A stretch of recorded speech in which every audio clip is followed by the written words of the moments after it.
باید با بازار برویم، به من مدد کن. بیا من این قوطی را میبردارم، به نظر سبکتر می نماید.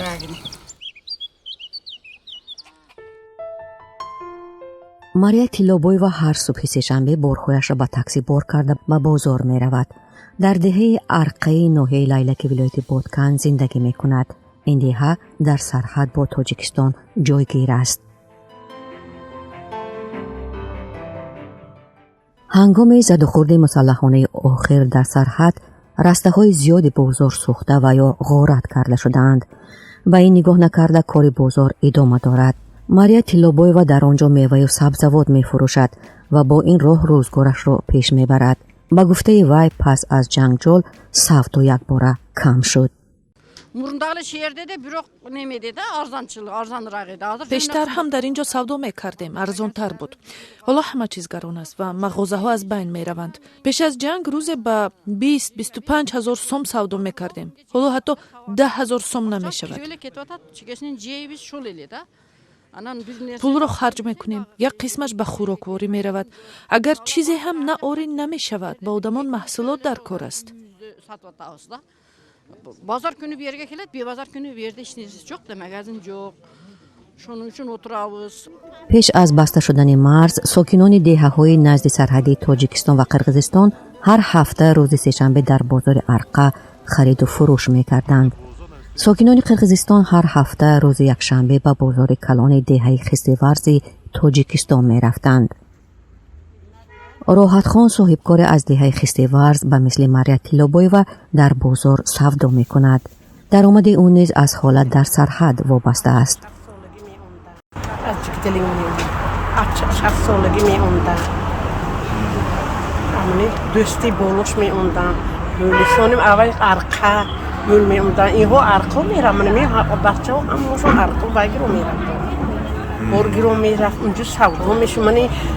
بازار سه‌شنبه بازار بالا مال و انامده میشه سودا هم نقد میشه. قرقیزا کلینتو هم میگه کلینتو هم ماشون کلینتوی نقد بودم میونده نقد من ما معامله های نقد میکردیم و های من معامله های نقد کرد خریدار تیز بود. همتایش از شهر اسفره میرزا رازقوف نیز با حسرت از روزهای آسایشته یاد میآورد که سودا بهتر بود و فایده زیاد به دست می آمد. سالهای پیش فایده زیاد بود چون که مرزاق شدگی بود بین قرقیز و تاجیک مرزاق شدگی که بود مشتری‌ها با اوسا قرقیز قطعی روسیا می اومدن دیگه چیا قزاقستان بسیار می اومدن از اینجا بار سودا خوب بود. بعدی همین جنگیالا سودا بسیار سوس شد مرزا محکم شد. ما خواهشمند همه که باز سرحدها کشاده شود و رفت زیاد شود و برادری و برابری بین منطقه دو منطقه باز زیادتر رنگ پیشینه ولی زیادتر شود. صاحبکار قرقیز نیازبک نبیف هم از حساب سودا روزگارش را میچرخاند. زیاده از 25 سال باز در بازار دهه ارقه سوداگر است. حالا در نزد دکان سوختش میز و مالهای ضروری را برای روزگار به فروش گذاشته است.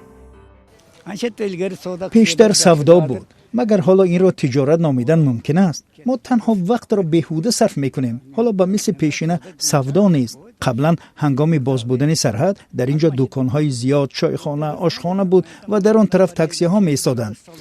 هنگام سرحد باز و آرامی بود از دهه ما 150 سپرینتر می آمد. آنها از تاجیکستان مال می آوردند، به قزاقستان می بردند و پول کار می کردند. تقریبا 150 نفر بی درآمد ماندند. بسیاری ماشین را فروختند، به روسیه رفتند. هر کی به هر کاری که راست آمد مشغول است. اگر اینجا را برقرار می کردند 10-15 راننده تاکسی کار کرده می توانست. حالا کسی به اینجا نمی آید. با بازار دهه ارقه سوداگران از دهه‌های مقصد، دوستوک، بارباردوق، 60 سالگی و کلوندی ناحیه لیلک می آیند. حالا ساکنان دهه‌های نزد مرزی تاجیکستان قرقیزستان افسوس می‌خورند که سودا به مثل پیشتر گرم نیست. از این نه تنها تاجران بلکه کشاورزان هم ضرر می‌بینند. خیر چی بگویم؟ راستی گپ در مقایسه با پیشتر سودا کمی سست است. سبب مناسبت بین همسایه‌ها خوب نیست. نخود همین را نفهمید. خوشنان معامله‌ای یخی ماست دیدند. савдо суст аст. Ба он чизе ки овардем 30 сом медиҳанд. Ин ҳамагӣ чанд танга аст? барои зардолуи хушк 25-30 сом медиҳанд. ин ҳатто нархи меҳнате нест ки барои омода карданаш сарф мешавад. визе ки дар бозор мефурӯхтем ҳоло дар хона хобидааст ба мисли ғизои кирмҳо.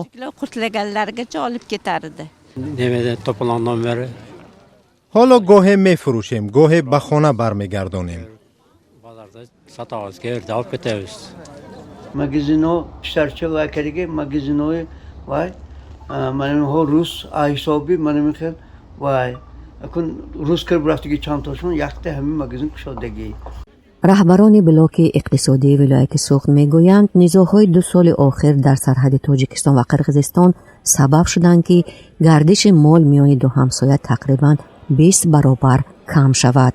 ҳарчанд додугирифтро бо кишварҳои дигари ҳаммарз устувор кардаанд, суст шудани муносибатҳои тиҷоратӣ бо Қирғизистон ташвишҳои иқтисодиро дар пай дорад. صادرات مال و محصولات در سال 2020 بین جمهوری قرقیزستان و ولایت سوغد همگی 46 میلیون را تشکیل میکرد. این سال 2020 سال 2021 25.1 میلیون دلار. سال 2022 چقدر که قید کردیم 3.6 میلیون دلار رو تشکیل کرده است.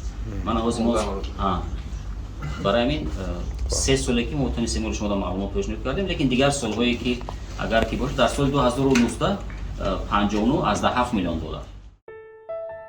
намояндагони Қирғизистон мегӯянд масъалаи аз саргирии муносибатҳои тиҷоративу иқтисодӣ бо Тоҷикистон то ҳол ҳалли худро наёфтааст.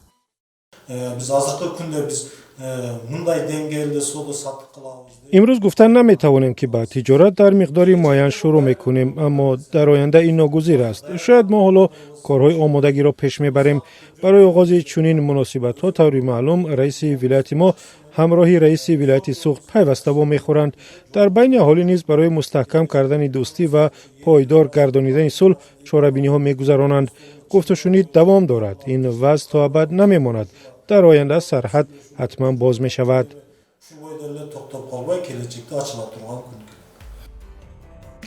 тиҷорат сарчашмаи асосии даромади Мария Тиллобоева ва ҳамсояаш аст. сарҳади баста онҳоро аз ин сарчашма маҳрум мекунад. аз сӯи дигар онҳо хоҳони ҳарчи зудтар ҳал шудани масъалаҳои марзӣ ҳастанд, зеро аз эҳтимоли ҳар лаҳза сар задани кашмакашҳо монда шудаанд. бояд аз нав оғоз кард. ҳоло масалан агар қарор кунем ки ҳамчун манбаи иловагии даромад чизе дар замин бикорем, пасандоз нест. масалан замин дорем, вале пули зиёдатӣ нест. ман танҳо нафақа мегирам. кӯдакон ёри пулӣ намегиранд, зеро онҳо бо ман зиндагӣ мекунанд.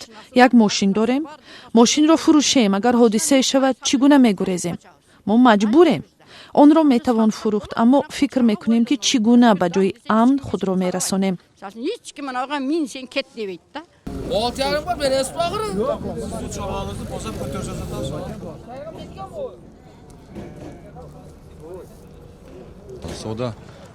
савдо суст аст, ҳама чиз гарон. ба сабаби мушкили сарҳад аз хориҷ одамон намеоянд.